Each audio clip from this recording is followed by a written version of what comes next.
I had exactly $4,912 left to my name when my husband's attorney slid a notice across a conference table and said calmly, like he was reading a weather report, "Your $482,600 inheritance was used to satisfy marital obligations. You'll be out of the house by Friday." My hands were still shaking from 3 months of caregiver burnout and grief. My dad had died 2 weeks after his stroke, and I'd been sleeping in a chair beside his hospital bed, living on vending machine coffee and promises. That's when the mystery object arrived, a certified envelope stamped received by a title company I'd never heard of, with my name typed wrong, one letter off, like whoever forged it didn't know me well enough to spell me. Inside was an escrow addendum, signed in a version of my handwriting that looked confident, and wasn't mine. On the last page, a line jumped out. "Borrower acknowledges funds disbursed per attached instructions." Attached instructions. I wasn't looking at a divorce threat. I was looking at a paper trail, and somewhere in that trail was the lever that would make the system do what it was built to do. Let me take you back. The first time Eric told me I couldn't live without him, it wasn't shouted. It was said gently, as if he was saving me from myself. We were in our kitchen in Seattle, the kind with soft close cabinets and a waterfall quartz island that he bragged about at parties, like he'd carved it out of stone with his bare hands. Rain stitched the window into a gray curtain. The city looked like it had been erased and redrawn. Eric leaned on the counter, scrolling his phone like my life was a notification he could swipe away. "You're spiraling, Claire," he said. "Your dad's gone. You're exhausted. You need structure."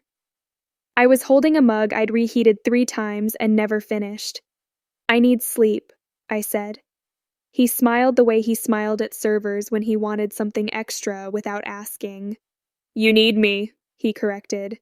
Then he added the line he liked because it sounded protective, not controlling. "If you miss this, you lose everything." It wasn't a warning about my grief. It was about a deadline he'd created. I didn't know it yet, but he had already set the timer on my life like a kitchen appliance. Eric worked in finance, but not the loud kind. Not the flashy hedge fund villain in a movie. The quiet kind that hides behind words like compliance and portfolio strategy and risk management. He was a managing director at a wealth firm that catered to founders, athletes, and people who used the word liquidity, like it was a personality trait. I used to be a project manager at a medical device company. Then Dad got sick, and I took leave. Then leave turned into resignation, the way a slow leak turns into a flood. Eric told everyone it was temporary. Eric also told everyone I was delicate. At his company holiday party the year before, I had walked up while he was laughing with 2 partners. One of them said, "Eric, you're lucky. A wife who doesn't get involved. No questions." Eric had patted my shoulder, patted like I was a dog who'd sat on command, and said, "Claire hates numbers. I handle the hard stuff." I had stood there smiling because I'd learned early in our marriage that correcting him didn't change him. It only made him colder later. 2 weeks before Dad's stroke, we'd gone to a charity auction Eric's firm sponsored, held at the Museum of Pop Culture. He loved those events, not for the cause, for the room. He liked rooms where the air was expensive and everyone spoke in coded compliments. A woman on the board, Gwen Lockhart, permanent bob haircut, permanent judgment, had cornered me by a display of vintage guitars. "So," Gwen said, eyes flicking down my dress like she was calculating depreciation. "What do you do again?" I opened my mouth. Eric answered for me from behind. "Claire manages the household," he said. "She keeps me sane." He said it like it was a joke. Everyone laughed on cue. I laughed too, because that's what you do when you're standing on the edge of a social cliff and you don't want to fall. Later, in the car, I said quietly, "I used to manage surgical device launches." Eric didn't look away from the road. "You used to," he said. "Now you don't. Don't make things awkward." That was Incident 1. Incident 2 came after Dad's stroke. Dad had been the kind of man who stored everything in labeled folders. Old school, paper, rubber bands, receipts from 1997, A file called Insurance, written in block letters like the world might forget what it was. When he couldn't speak after the stroke, he squeezed my hand and cried without sound, and I realized how much dignity a body can lose in a week. I moved into his house in Tacoma to take care of him. Eric came down on weekends at first, bringing groceries like he was doing charity work. Then he started getting busy. One night, I called him from Dad's kitchen while Dad slept in the living room with the television murmuring to itself. "I need you to sit with him for a few hours tomorrow," I said. "I have to meet with hospice." Eric sighed like I'd asked him to shovel the entire driveway. "Claire," he said, "my job is not optional." "My dad isn't optional," I said. There was a pause. Then softly, "You're emotional. That's understandable. But you don't get to punish me for having responsibilities." I remember looking down at my hands on the phone, the skin dry from washing them too much, and thinking, oddly, clinically, this isn't love. This is a press release. After Dad died, I didn't go home right away. I stayed in Tacoma and sorted his papers because I couldn't bear the quiet of my own house yet. Dad had left me an inheritance.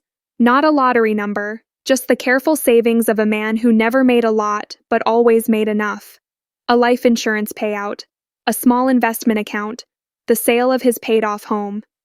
In total, after taxes, it would be $482,600. Dad had written a note on a yellow legal pad, folded twice, tucked inside the folder marked Claire. "For you, not for anyone else. Don't apologize for keeping it safe." I cried so hard the first time I read it that I had to sit on the kitchen floor with my back against the cabinet like gravity had increased. When I finally came home to Seattle, Eric was waiting with flowers, white lilies. I hated lilies. They smell like funerals and forced smiles. He kissed my forehead and said, "We're going to be fine." Then he said, "Let's get your accounts organized. You're overwhelmed." I was overwhelmed. That was the problem. I let him sit me down at our kitchen island with my laptop open like a patient in an exam room. "Just log in," he said. "I don't remember the password," I admitted, and I hated myself for it. Eric's eyes softened in victory. "See?" he said. "This is why you need me." He reset my passwords, for my own good. He added his phone number for two-factor authentication, so I wouldn't have to deal with it. He opened a spreadsheet he'd made, color-coded, neat, smug. "Here's what we'll do," he said. "We'll use the inheritance to pay down the HELOC, roll some into a diversified portfolio, and set aside a cushion." I blinked at the numbers. "I want it separate," I said. "Dad wanted it separate." Eric didn't raise his voice. He didn't have to. "Claire," he said, "we're married. There is no separate. That's not how life works." He said it with the kind of certainty that makes you feel childish for arguing. I folded, not because I believed him, because I was tired, and grief makes you mistake surrender for rest. Over the next month, Eric became helpful. Too helpful. He scheduled my therapy appointments with a therapist he chose. He insisted on driving me because you shouldn't be alone right now. He started using words like unstable and fragile, the way people use busy when they don't want to be specific. One evening, I found him on the phone in his office, door half closed. "I'm telling you," he said, laughing softly, "she can barely function. I'll handle the paperwork." I froze in the hallway. The laugh wasn't cruel. It was worse. It was confident. I stepped back before the floorboards could betray me. That night, I didn't confront him. I put my phone face down. Then I waited. The certified envelope arrived 3 weeks later. The day before, Eric had kissed me on the cheek and said, "I scheduled something that'll take pressure off you." "What kind of something?" I asked. "A refinance," he said, like he was telling me he'd ordered groceries. I stared. "We don't need a refinance." "We do," he said, "because I'm protecting us." The next morning, the envelope came. Inside was the escrow addendum, the wrong spelling of my name, and the attached disbursement instructions, printed, not handwritten. The instructions listed an account number I didn't recognize, and below it, a line. Wire $480,600 upon close. My inheritance. Wired out. No mention of investments. No mention of debt reduction. Just gone. My stomach did something strange, like my body was trying to swallow a scream. Eric came in behind me, saw the papers in my hands, and didn't pretend. "Oh," he said. "That arrived." I turned slowly. "Where did you send it?" My voice sounded not like me. Flat. Careful. Eric poured himself coffee. The calm in his movements felt rehearsed. "To handle things," he said. "To keep us afloat." "We're afloat," I said. Eric took a sip like he was buying time. "My firm is restructuring," he said. "Some compensation got delayed. It's temporary. You wouldn't understand the timing." "I understand theft," I said. His eyes sharpened. The mask slipped for a second. "Don't say that," he warned. "Where is it?" I asked again. He set the mug down with deliberate control. "Claire," he said, "you're in no position to go nuclear. I've taken care of you for years. You don't have a job. You're not stable right now." There it was. The word he'd been warming up in his mouth for months. Stable. I looked down at the signature on the addendum. My name, written too perfectly. "Did you forge this?" I asked. Eric didn't answer directly. He didn't have to. He shrugged once, like the truth was beneath him. "I signed what needed signing," he said. "We're married." I heard Dad's note in my head, not for anyone else. I walked past Eric into our bedroom and opened my nightstand. My passport was there. My dad's note was there too, folded, soft at the edges. I sat on the bed and stared at it until my eyes stopped burning. Then I did the thing Eric never expected me to do. I started reading. Not novels, not self-help. Contracts. The refinance packet had a stack of documents. Most people don't read them because they're designed to punish you for trying. I read anyway. I learned words I'd heard Eric say at cocktail parties, now sharpened into weapons. Escrow. The neutral holding place where money waits for paperwork. Notarized signature. Supposedly proof a real human signed in front of a witness. Fraud carve-out. A clause that says even the best contract doesn't protect you if it was built on fraud. Power of attorney. The monster that lets someone act as you if you sign it. Temporary restraining order. Not romance, not drama. A legal wall. Asset freeze. The quiet hand that stops money from running. Forensic audit. Someone following the trail not with emotion, but with math. And the term that made my throat go dry. Acceleration clause. If the loan was in default, if payments weren't made, everything became due immediately. Friday. "If you miss this," Eric had said, "you lose everything." I finally understood what he meant.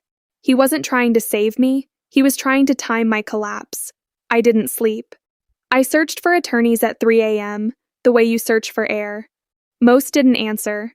Some did, then asked for retainers that sounded like ransom. Then I found one name that didn't have a glossy website. Marisol Vega, attorney, consumer protection and family law, based in Rainier Valley. Her site had one sentence at the top. "Paper is louder than charm." I called at 8:02 a.m. A woman answered on the second ring. "Vega Law." "My husband stole my inheritance," I said, the words coming out before I could soften them. "And he forged my signature." There was a pause. Then, "What's the amount?" $482,600, I said, each digit tasting like metal. "And what's the deadline?" she asked. "Friday." Her voice tightened like a seatbelt. "If you miss this," she said, "you lose everything." Then, "Come now, bring every document. Don't text him, don't warn him. And Claire, if your signature was forged, we can turn his confidence into a liability." Marisol's office smelled like burnt coffee and old paper. Not glamorous, not designed to flatter anyone's ego. She looked at the escrow addendum, the wrong spelling of my name, and tapped the page with her pen. "This," she said, "is sloppy." I blinked. "It feels not sloppy," I admitted. It feels terrifying, she corrected. Because you're a decent person and you assume other people are decent. But this is sloppy. She flipped the page and pointed. Your name is misspelled.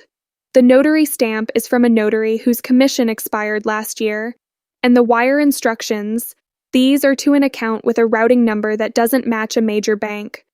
She leaned back and studied me. Claire, what do you want? I swallowed. I want my dad's money back, I said, and I want him to stop using my grief like a blank check. Marisol nodded once. Okay, she said.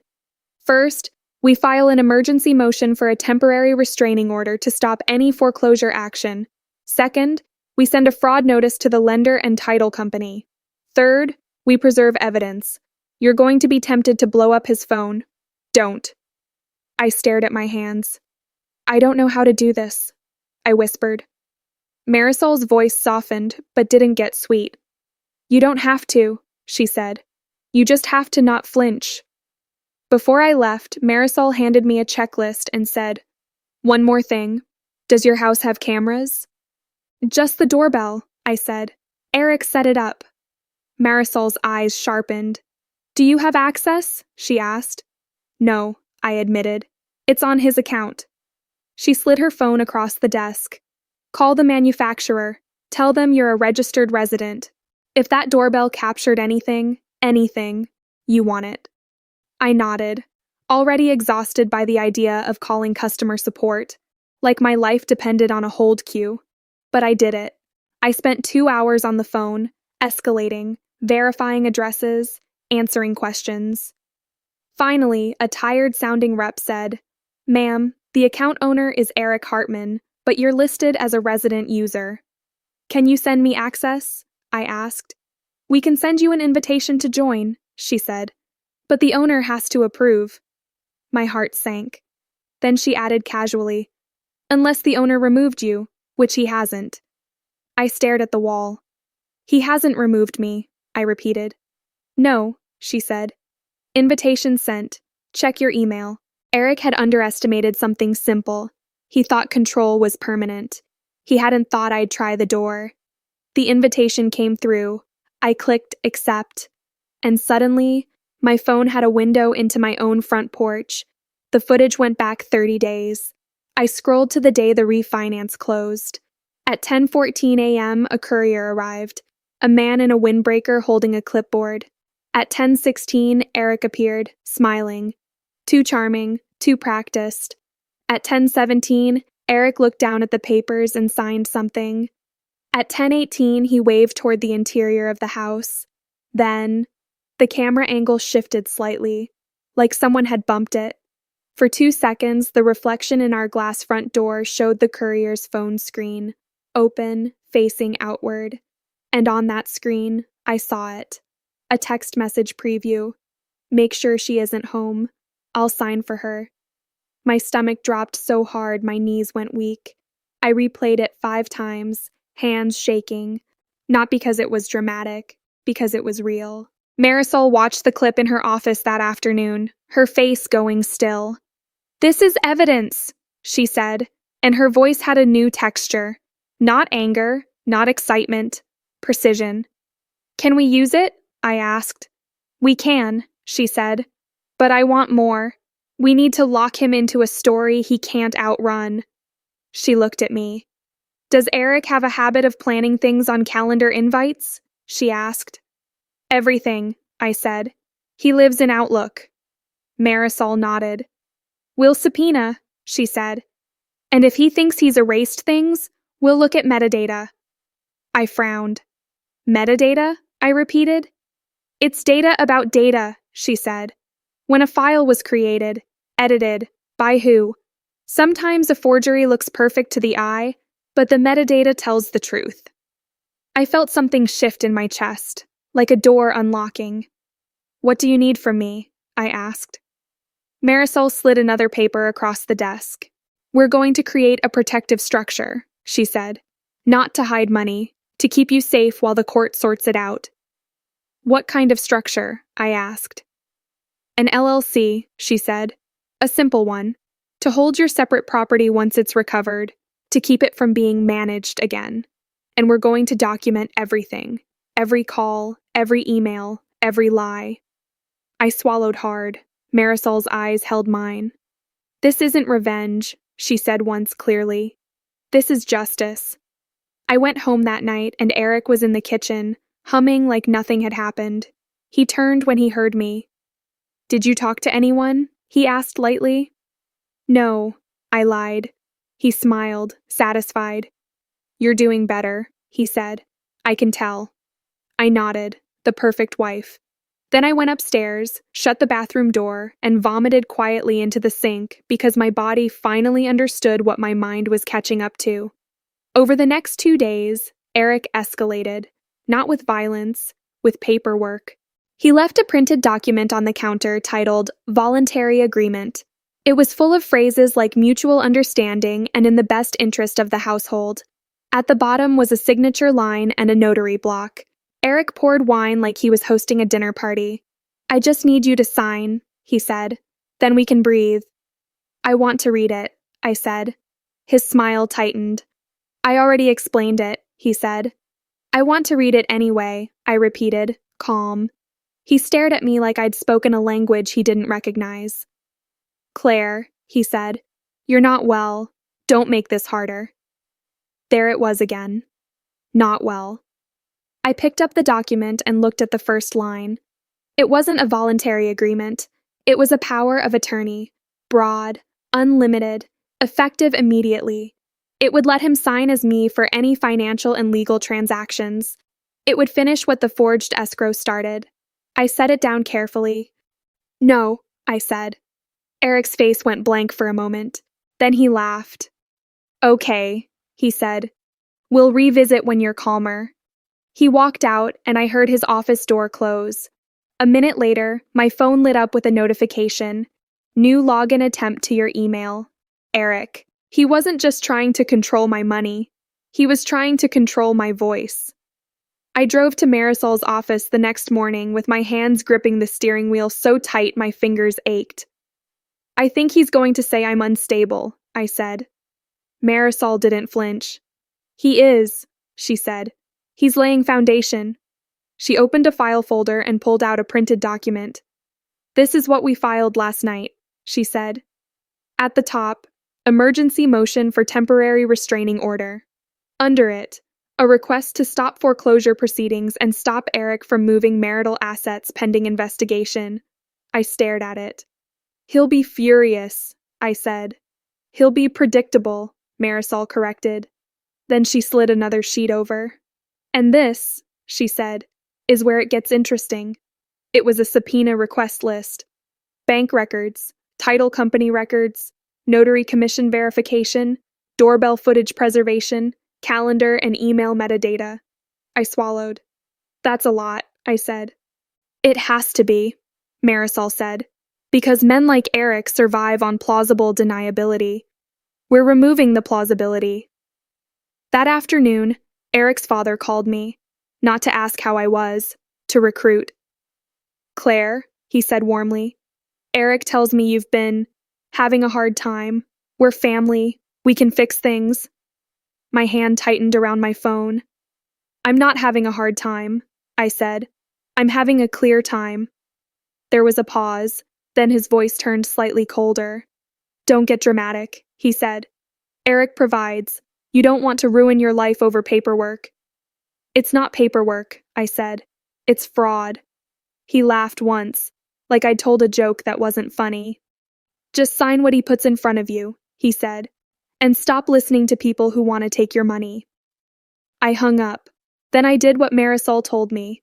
I wrote down the time, the number, and exactly what he said. Paper is louder than charm. Thursday morning, Marisol called. The lender acknowledged receipt of the fraud notice, she said. But here's the problem. My stomach clenched. They're saying the wire was already dispersed, she said, and the receiving account is layered. Layered? I asked. Like nesting dolls, she said. It moved from one account to another quickly. That's why we need an asset freeze. I could hear keys clicking in the background. And Claire? She added. I got a name on the receiving account. My throat tightened. Who? I asked.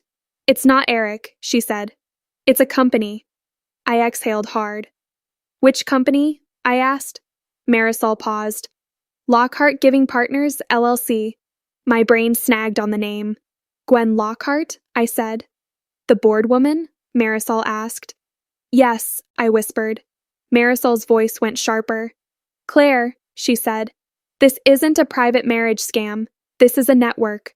I sat down on the floor of my closet because my legs refused the concept of standing. Gwen Lockhart wasn't just a snob at a gala. Gwen was the chair of the charity Eric's firm sponsored. Gwen also ran consulting for donors, and my father's money had been wired into her company. I wasn't just being robbed, I was being laundered. By Friday morning, we had a court hearing. Not the dramatic kind from TV, the quiet kind. Fluorescent lights, people in wrinkled suits holding folders like shields. Eric walked in like he was attending a meeting, not facing allegations. He wore the suit I liked because it made him look less like a shark. His attorney, smooth, silver-haired, nodded at me as if we'd met at a brunch. Eric sat without looking at me. When the judge entered, everyone stood. Marisol leaned toward me and whispered, "Answer only what you're asked. Don't explain unless needed. Calm wins." Eric's attorney spoke first. "Your Honor," he said, "Mrs. Hartman has been under significant emotional strain. We believe her interpretation of these documents is influenced by grief. Mr. Hartman acted to stabilize household finances during a volatile period." Volatile. The euphemism for, we can't say unstable yet. Then it was Marisol's turn. She didn't raise her voice. She didn't insult Eric. She didn't perform. She held up the escrow addendum. "Your Honor," she said, "this is a forged instrument. The borrower name is misspelled. The notary's commission had expired.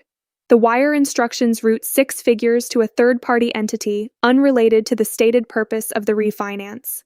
The judge's eyes narrowed. Marisol continued, "And we have video evidence showing Mr. Hartman directing a courier that his wife is not home and that he will sign for her." Eric's head snapped toward Marisol for the first time. Not angry, alarmed. Marisol played the clip. The courtroom didn't gasp. The courtroom did something more chilling. It went still. The judge leaned forward. "Mr. Hartman," she said, "did you sign documents in your wife's name?" Eric's attorney started. "Your Honor." The judge held up a hand. "I asked Mr. Hartman," she said. Eric swallowed once. He smiled faintly, as if charm could still buy oxygen. "I signed on behalf of my household," he said, "with my wife's understanding." Marisol didn't react. She simply handed the bailiff another printout. "Your Honor," she said, "we also subpoenaed Mr. Hartman's calendar metadata for the closing day. There is an event titled Refi Close, Claire Present, created at 9:12 a.m. The file history shows it was edited at 10:23 a.m., after the closing, changing the location field to Tacoma. The edit was made from Mr. Hartman's login." Eric's attorney blinked. Eric's smile twitched. The judge turned pages, reading, "Metadata isn't dramatic. It's devastating." The judge set the papers down. "I am granting a temporary restraining order preventing any further transfer of assets," she said. "And I am ordering the lender and title company to preserve all records pending investigation." Marisol's voice was steady. "And the asset freeze, Your Honor?" The judge looked at Eric. "Given the evidence of forgery and potential diversion of funds," she said, "I am granting an emergency asset freeze on accounts connected to the wire recipient entity, pending a forensic review." Eric's attorney rose quickly. "Your Honor, Lockhart Giving Partners is a third party." The judge cut him off. "Then they'll have no issue with transparency," she said. Eric looked at me then. For the first time in months, he looked unsure. In the hallway after the hearing, Eric cornered me near the vending machines like we were back in some small private place where he could reshape reality with tone. "You're making a mistake," he said quietly. "You're going to embarrass yourself." I met his eyes. "You forged my name," I said. He leaned in, voice softening into something almost tender. "Claire," he said, "you don't want this fight. You don't have the stamina." I thought about Dad in that hospital bed, squeezing my hand, refusing to surrender to helplessness. I thought about myself on the closet floor, learning words that could save me. I said evenly, "You taught me stamina. You just didn't mean to." Then I walked away. I didn't go home. I went to a hotel in South Lake Union, paid with my own card. One Eric hadn't connected to the joint accounts because he'd never considered I'd need an exit. It was a small room with a view of cranes and wet glass. I set my phone on the nightstand, face down. Then I waited. The next call wasn't from Eric. It was from a woman who introduced herself like she'd done it 1,000 times. "Ms. Hartman," she said, "this is Special Agent Naomi Price. We'd like to speak with you regarding possible wire fraud and identity theft." I went cold. Marisol had warned me this might happen. When a fraud trail touches multiple entities, it stops being a divorce issue and starts becoming a federal interest. "I have an attorney," I said. "Good," Agent Price replied. "We prefer that."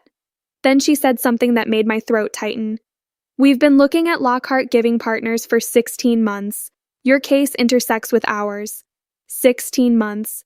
So I wasn't the first. I just became the paper they couldn't ignore." 2 days later, Gwen Lockhart hosted a fundraiser. The same kind of room Eric loved. This one was at a waterfront venue, glass walls, catered food arranged like art, donors in suits pretending generosity was a personality. Eric texted me that morning as if we were still a couple. "We need to attend tonight. Board expects it.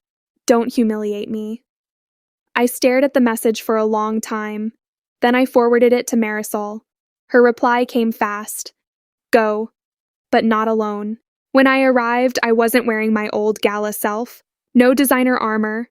Just a simple black dress, hair down, no jewelry except Dad's old watch on my wrist.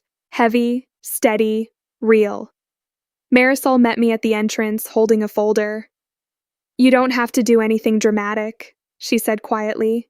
"Just be present." Inside, Gwen stood near the stage, laughing with donors. Eric's firm partners hovered, smiling too brightly. Eric found me immediately, and his face tightened. Half relief, half rage that I'd shown up on my own terms. "Thank you," he murmured through clenched teeth. "Just stand with me."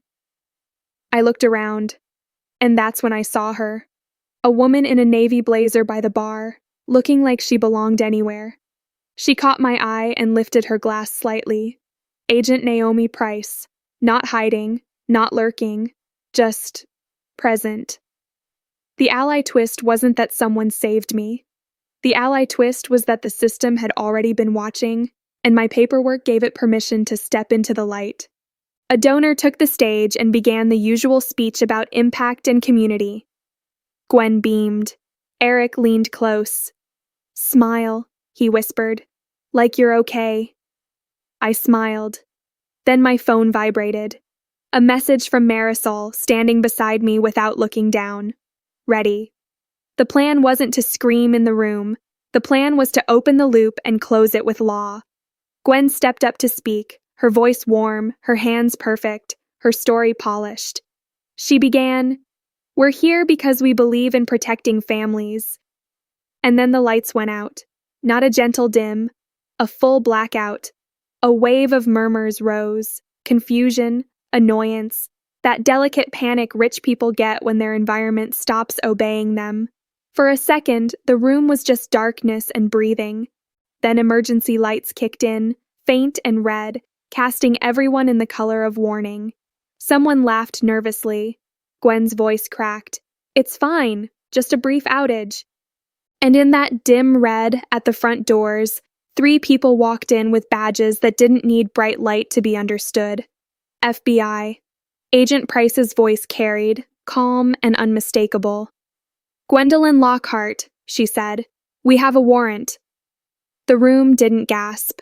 It did what the courtroom did. It went silent. Eric's hand grabbed my elbow, hard enough to hurt. "What did you do?" he hissed, voice low, frantic. I didn't pull away yet. I looked at him, and I let him see something he'd never seen in me. Certainty. I read, I said. Gwen stuttered, smiling too hard. There must be some mistake. Agent Price didn't raise her voice. No, she said. There's a pattern. They moved toward Gwen. Phones came out like reflex. And then, from behind me, I heard a donor whisper, "That's Eric Hartman's wife, isn't it?" Another voice. "She's the one with the fraud hearing." Eric's grip tightened. "This is going to ruin you," he hissed. I finally pulled my arm free. "You ruined you," I said quietly. He looked like he might argue, but he couldn't. Because in the half-light, with badges and warrants and witnesses, charm couldn't rewrite paper. Eric tried one last move. He stepped toward Gwen, as if proximity could protect him. But Agent Price turned, eyes scanning. "Eric Hartman," she said. His head snapped up. "We'll be speaking with you next," she said. Eric's face drained. He leaned toward me, voice suddenly soft, almost pleading. "Claire," he said, "please, I was trying to protect us." I thought about the POA on my kitchen counter, about the therapist he chose, about the word unstable waiting in his mouth like a loaded gun. I said, "You were trying to own me." Then I walked out into the wet Seattle night. The rain hit my face like truth. Cold, clean, unavoidable. In the weeks that followed, everything moved the way systems move. Slowly, then all at once. The asset freeze held. The lender reversed the refinance after the fraud investigation began, because no bank wants to defend a forged signature under oath. A forensic audit traced my inheritance through 3 accounts and back into Lockhart Giving Partners, then out into consulting payments to entities tied to Eric and 2 other firm employees. Marisol explained each term as we went, like handing me tools. "This is an affidavit," she said, placing a document in front of me. "It's a sworn statement. You sign it, and lying becomes a crime." "This is a fraud carve-out," she said, pointing to a clause in the loan documents. "It means their contract doesn't shield them if the foundation is rotten." "This is the injunction," she said. "It's the court telling them, in plain language, stop." Eric's attorney sent letters, threats disguised as professionalism, then offers disguised as peace, then silence. Because when the federal investigation became public, it stopped being a negotiation. It became exposure. Eric tried to spin it socially at first. He told people I was confused, that I was struggling, that I'd misunderstood. But the day Agent Price filed the charging documents, Eric's story collapsed under the weight of dates and numbers. He couldn't charm metadata. He couldn't intimidate a timestamp. And the most satisfying part wasn't seeing Eric lose his job. It wasn't watching Gwen Lockhart escorted out of her own fundraiser. It was something smaller. It was opening my email one morning and seeing a notification from the court clerk. Final order. Funds returned to petitioner. My dad's money. Back in my account. Not because Eric felt guilty. Because paper is louder than charm. The divorce was quiet. No screaming in court. No dramatic speeches. Eric tried to claim the inheritance was marital. Marisol produced Dad's note, the estate paperwork, and the audit trail. The judge, an older woman with tired eyes, looked at Eric's forged documents and said flatly, "Mr. Hartman, do you understand that your wife is not a line item?" Eric's mouth opened, closed. The courtroom went silent. Then the judge granted the divorce, upheld my separate property, extended the restraining order due to documented coercion, and referred the forgery evidence for prosecution. Eric didn't look at me when it ended. He stared straight ahead, like the world had betrayed him by refusing to be controlled. I left the courthouse and didn't feel triumphant. I felt empty. And then, slowly, I felt something else. Space. 1 year later, I live in a smaller apartment in Beacon Hill with a kitchen that doesn't echo. I bought a used Subaru with cash. I cook badly and happily. I sleep through the night most nights. I went back to work, not because I needed money, but because I wanted my days to belong to me again. I also volunteer twice a month at a clinic that helps people navigate financial abuse. Quietly, the way real help happens. We teach them how to pull credit reports, how to flag suspicious loans, how to document coercion, how to make paper speak. Marisol still texts me sometimes. Not about Eric, about new clients. Because there are always new clients. Agent Price sent one message after the case closed, short and professional. You did the right thing. Keep doing it. Eric took a plea deal. No dramatic prison scene, no revenge fantasy. Just consequences, restitution, probation terms, a barred industry license, and the permanent stain of being the man whose confidence couldn't outrun a spreadsheet. Gwen Lockhart lost her nonprofit board seat and her consulting business. Sponsors pulled out, donors vanished. The charity survived without her, which was the point. Sometimes on rainy nights, I think about how close I came to signing that power of attorney. How close I came to letting grief become my cage. And I hear my dad's note again. Don't apologize for keeping it safe. The lesson isn't that you should never trust anyone. It's that love doesn't require you to shrink. Boundaries aren't cruelty, they're clarity. And if someone calls you unstable the moment you ask a question, that's not a diagnosis. That's a strategy. So tell me, what would you have done the moment you saw your name forged on a document? And if you want more true-to-life revenge dramas where justice comes from receipts, filings, and quiet power, subscribe and stay with me.